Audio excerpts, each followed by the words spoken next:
Language shapes our reality.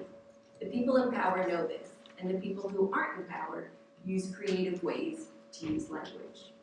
Subversive humor is one of the tools used by writers to convey uncomfortable truths without alienating their audience.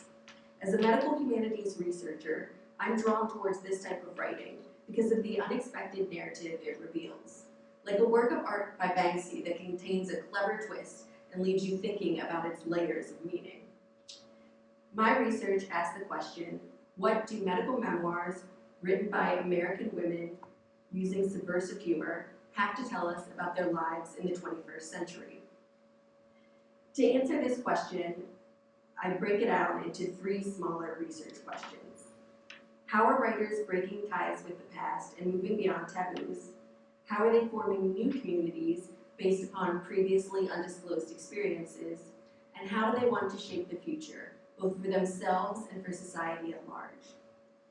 By using memoir to answer these questions, I'm able to understand the lived experience of patients. Beyond a soundbite or a statistic from a news alert, these writers tell us the day-to-day experiences of living with a specific condition.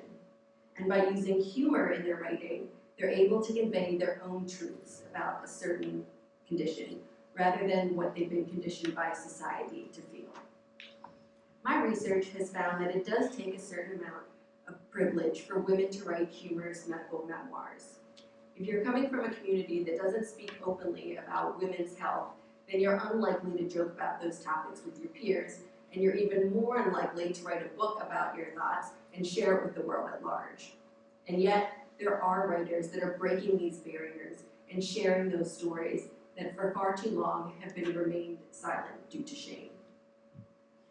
Returning to the 3 questions I use when analyzing memoirs, I found that writers like Samantha Irby, who candidly discuss living with Crohn's disease, a topic that's taboo for writers of any gender. When it comes to forming new communities, Michelle T. writes about the barriers she faced around IVF and trans parenthood, even while living in open-minded San Francisco. And when it comes to the issue of how these writers want to shape the future, some of them do think of themselves as activists, while others reject that title, wanting to be known simply as writers. This research is important because it allows us to create medical policies based on reality, not myths.